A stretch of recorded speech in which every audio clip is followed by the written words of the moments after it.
Le mot obéir, je pense, a juste dans ce monde une connotation tellement négative. J'essaie de le normaliser. Ouais. Tu penses qu'il est égal à Dieu? Non, mais presque. Donc on dirait simplement ici, juste pour protéger le temps de culte un dimanche matin, on préférerait que vous ne soyez pas mariés. Salut les gars, bienvenue dans un nouvel épisode de Street Talks. Aujourd'hui, nous sommes devant l'église Watermark Community Church et nous posons la question aux femmes chrétiennes. Les femmes chrétiennes doivent-elles obéir à leur mari? Il y a beaucoup de discussions autour de ce mot. Et aujourd'hui, nous allons compter combien de femmes répondent oui, non ou oui, mais... D'accord. Oui.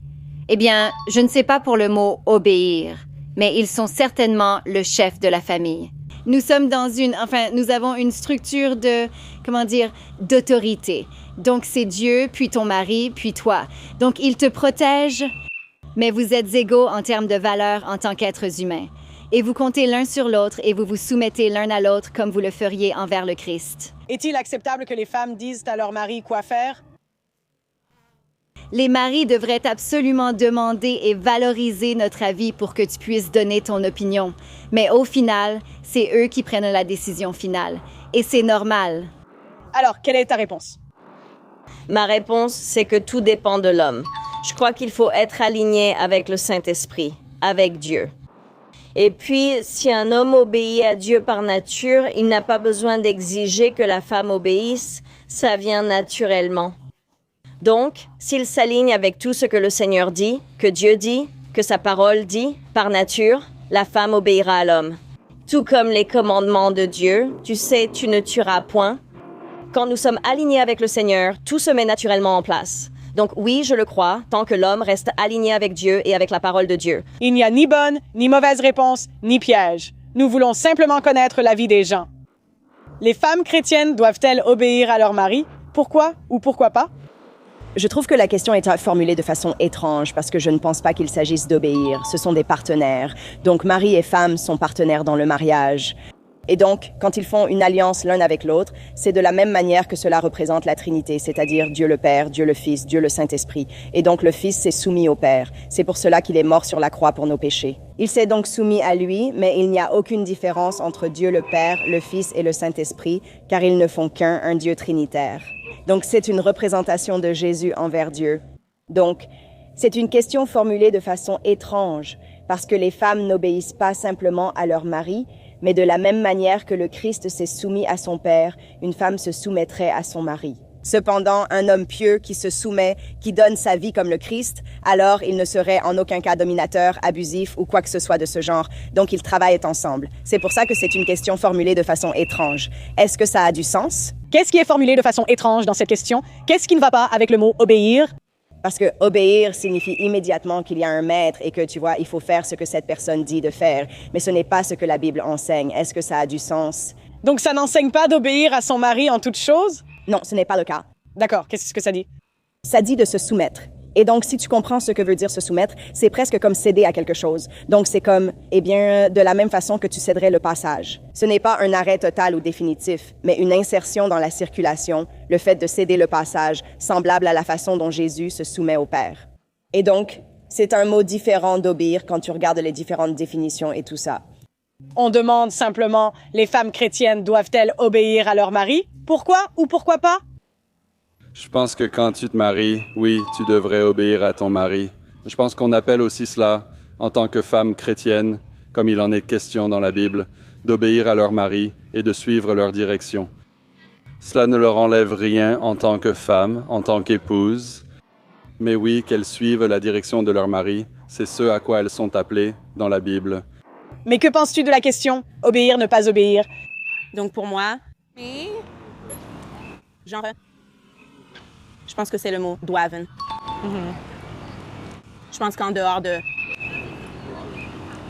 Je ne suis pas douée pour ce type de questions. Ce n'est pas grave. Je veux dire, il n'y a pas de bonne ou de mauvaise réponse. Je pense que c'est parce que, à cause de ce que le Christ a fait pour moi sur la croix et parce que j'ai un mari qui est aussi croyant, que je ne lui obéis pas parce qu'il est au-dessus de moi. Je lui obéis parce que nous formons une équipe.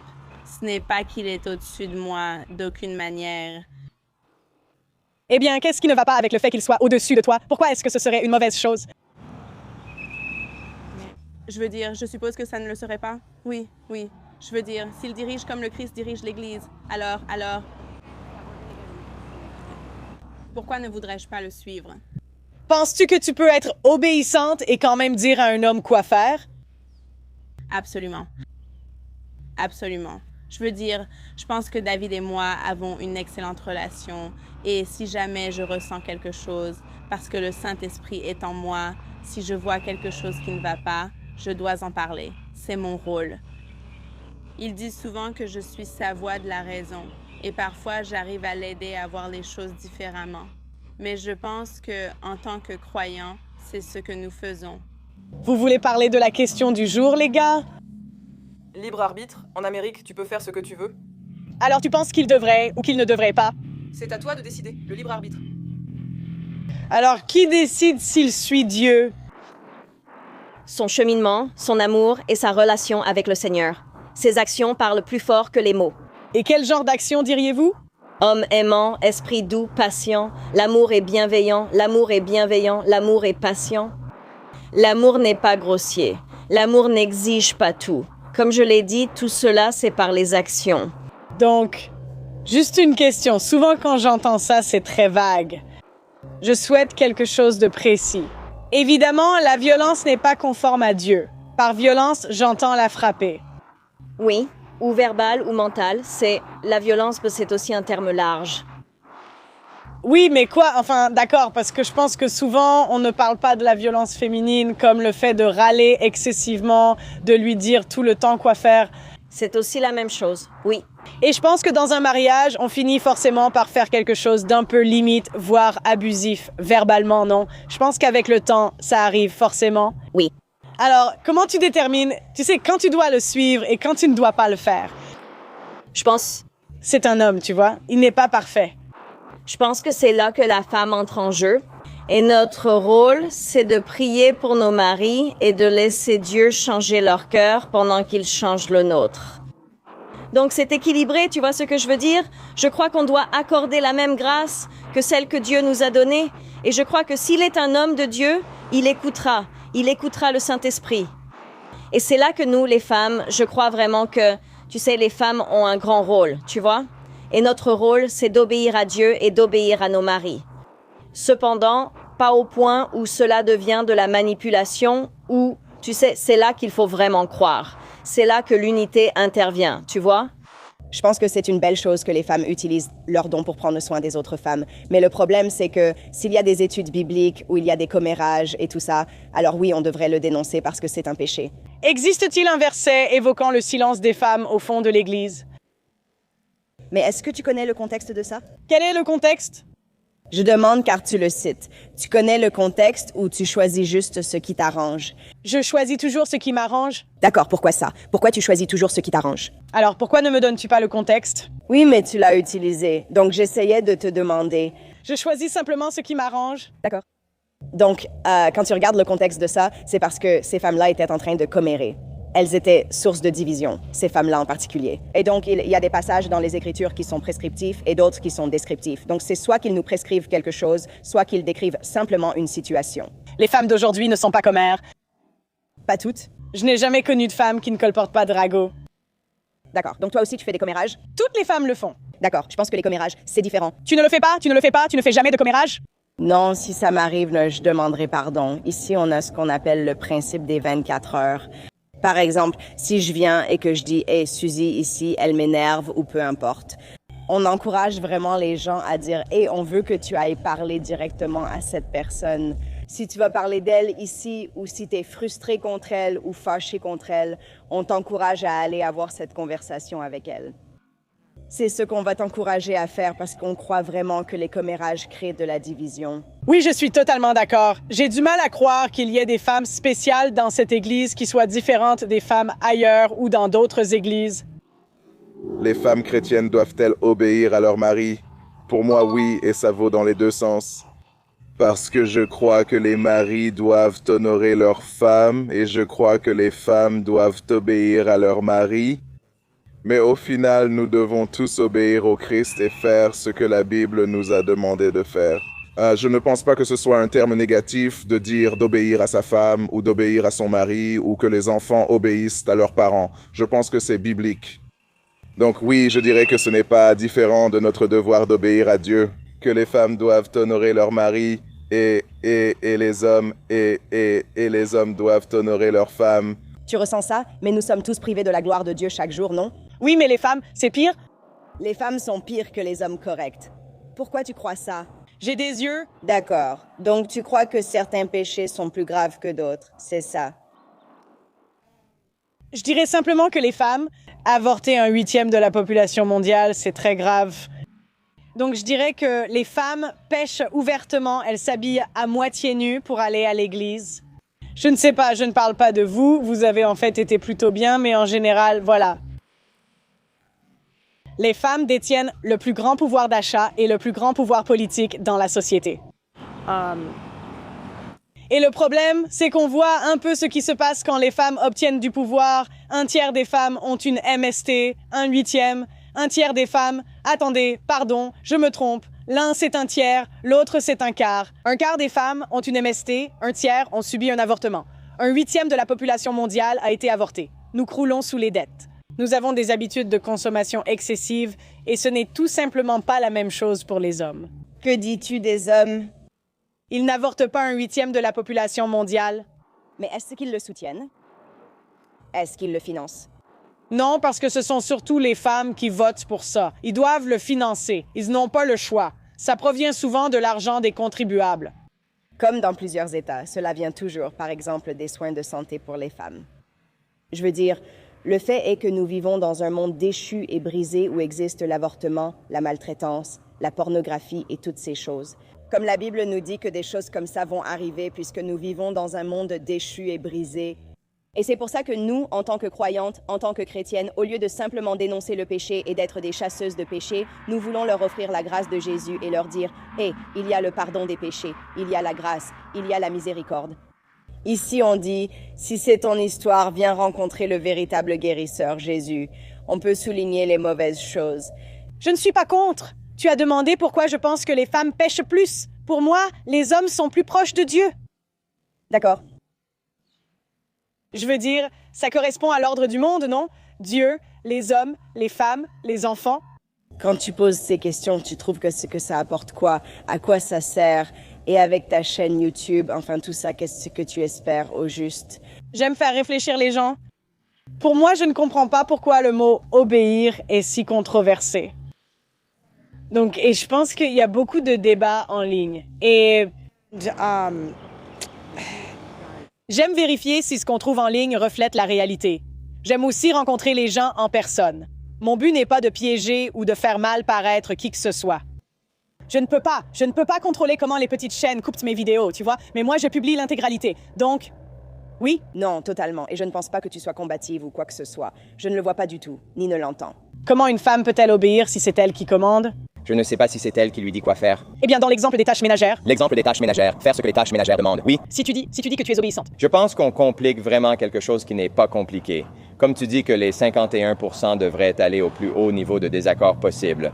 Moi, je parle de gros problèmes. Eh bien, ça pourrait être... Ça pourrait être l'argent. Tu dis non, par exemple, sorte la poubelle? Ouais. Et il répond, non, je suis un homme. Je ne dis pas que c'est une dynamique saine. Ce n'est pas une dynamique saine à la base. Eh bien, je l'utilise car c'est courant. Oui, je suis d'accord. Tu pourrais dire dépenser trop d'argent. Certaines femmes disent à leur mari de moins dépenser ou de dépenser autrement. Le but, c'est de leur dire quoi faire. Comment peux-tu être obéissante si tu lui dis quoi faire? Je pense qu'une partie, c'est une question d'attitude, tu vois. Dire à son mari quoi faire et prendre une décision ensemble, ce sont deux choses très différentes. Je pense que c'est un précédent dangereux, dans n'importe quelle relation, d'agir avec une attitude de vouloir dire à l'autre quoi faire. Je pense que dire, par exemple, « Hey, j'ai besoin que tu sortes la poubelle » ou « En tant que famille, nous devons mieux gérer l'argent de Dieu et voici comment nous allons le faire », c'est très différent de moi qui te dis simplement quoi faire. Ouais, mais depuis quand les femmes sont-elles douées avec l'argent? Tu vois ce que je veux dire? Je pense qu'on devrait commencer à faire des révérences pour nos petits amis et nos maris. On peut s'incliner devant eux. D'accord, c'est fou. Quoi? Tu veux t'incliner devant ton copain et ton mari? Oui, j'aime faire une révérence avant de lui donner à manger. Pourquoi? Juste pour montrer un peu de soumission, tu sais. Je ne suis pas d'accord avec ça. J'aime bien, si on s'incline devant Dieu, on peut aussi s'incliner devant lui. Tu penses qu'il est l'égal de Dieu? Non, mais presque.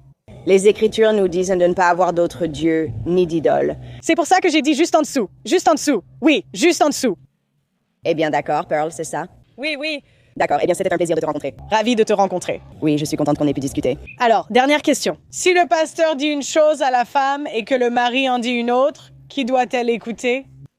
Lequel est biblique? Eh bien, la Bible est sujette à interprétation, non? Je sais que j'ai été dans beaucoup d'églises et tout le monde pense que son interprétation est la bonne.